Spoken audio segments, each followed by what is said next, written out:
Issuance or renewal of passport can be barred only after presenting of charge sheet in criminal cases. J&K High Court. The Jammu and Kashmir High Court has held that the mere registration of an FIR or a pending investigation will not bar the authority from issuing or renewing the passport of the applicant. The court ruled that the authorities cannot refuse to issue or renew the passport unless the charge sheet is presented in the said case FIR.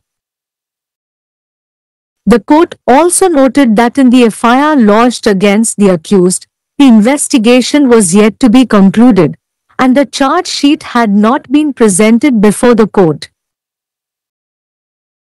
A bench of Justice Javed Iqbal Wani followed the ruling of the Supreme Court, which had held that criminal proceedings are considered pending only when the final report is laid down by the investigating agency and, in the case of a private complaint, when the court takes cognizance. It was said that until such an eventuality occurs, it cannot be said that criminal proceedings are pending in the court for the purpose of barring the issuance of a passport. Section 6(2)(f) of the Passport Act provides that a request for the grant or renewal of a passport or travel documents can be refused if proceedings regarding an offence alleged to have been committed by the applicant are pending before a criminal court in India. The court relied on Rajesh Gupta v. Union of India and ANRA, 2022, wherein a coordinate bench of the same court held that the mere registration of an FIR or the pendency of an investigation by the investigating agency is not a valid ground to refuse the renewal of a passport.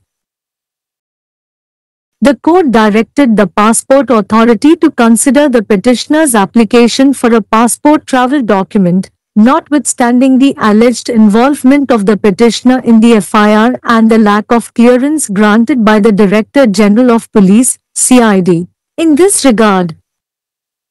Background: the petitioner was a retired public servant who had worked as Deputy General Manager at J&K Projects Construction Corporation.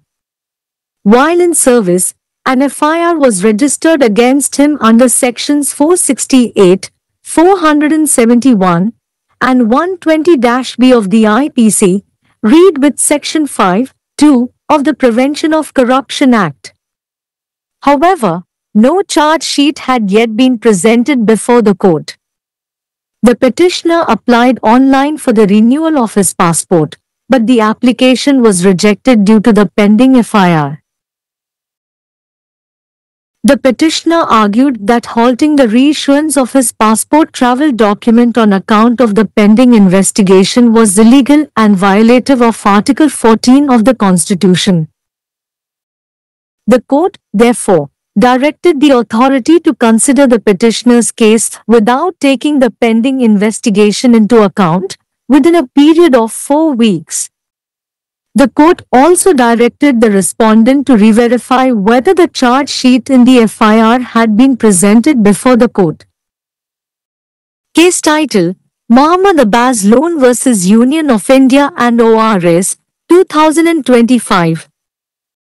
குற்ற வழக்குகளில் குற்றப்பத்திரிகை சமர்ப்பித்த பின்னரே passport வழங்குதல் அல்லது புதுப்பித்தல் தடை செய்யப்படலாம்.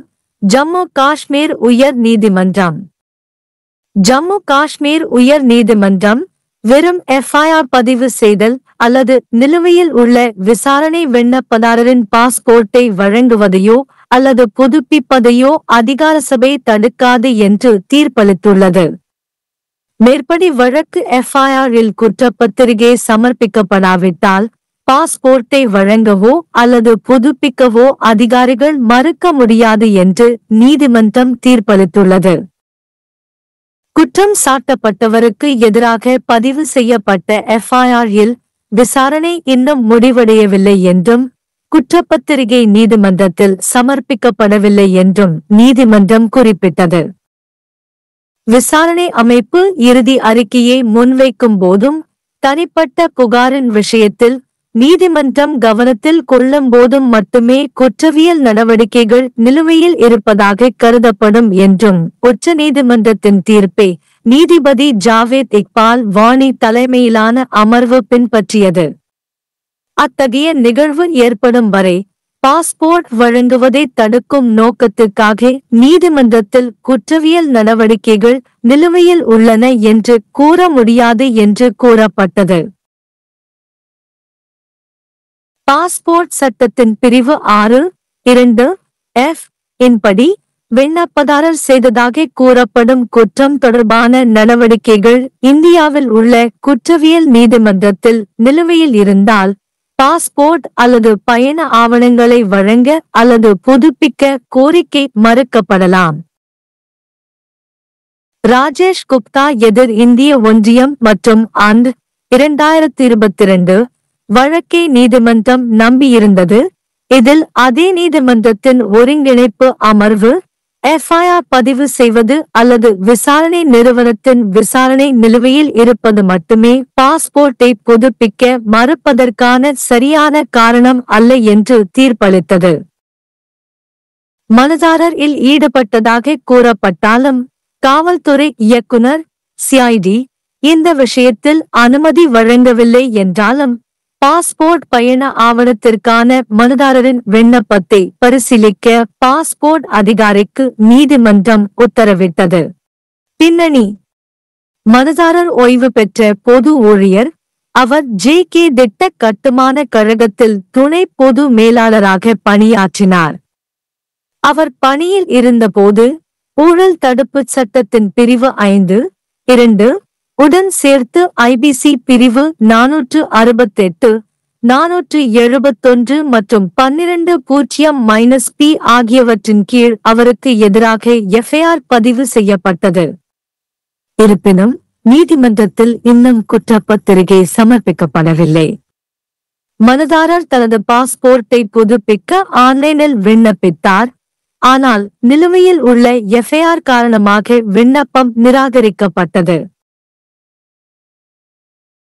நிலுவையில் உள்ள விசாரணையின் காரணமாக தனது பாஸ்போர்ட் பயண ஆவணத்தை மீண்டும் வழங்குவதை நிறுத்துவது சட்டவிரோதமானது மற்றும் அரசியலமைப்பின் பிரிவு 14ஐ மீறுவதாக மனுதாரர் வாதிட்டார். எனவே நிலுவையில் உள்ள விசாரணையை கணக்கில் எடுத்துக் கொள்ளாமல் மனுதாரரின் வழக்கை 4 வாரங்களுக்குள் பரிசீலிக்க நீதிமன்றம் அதிகாரத்தை உத்தரவிட்டது. எஃப்ஐஆரில் உள்ள குற்றப்பத்திரிகை நீதிமன்றத்தில் சமர்ப்பிக்கப்பட்டுள்ளதா என்பதை மீண்டும் சரிபார்க்கவும் நீதிமன்றம் பிரதிவாதிக்கு உத்தரவிட்டது. வழக்குதலைப்பு: Mohammed Abbas Lone versus union of India and ors 2025. आपराधिक मामलों में आरोप पत्र प्रस्तुत किए जाने के बाद ही पासपोर्ट जारी करने या नवीनीकरण पर रोक लगाई जा सकती है। जम्मू कश्मीर उच्च न्यायालय।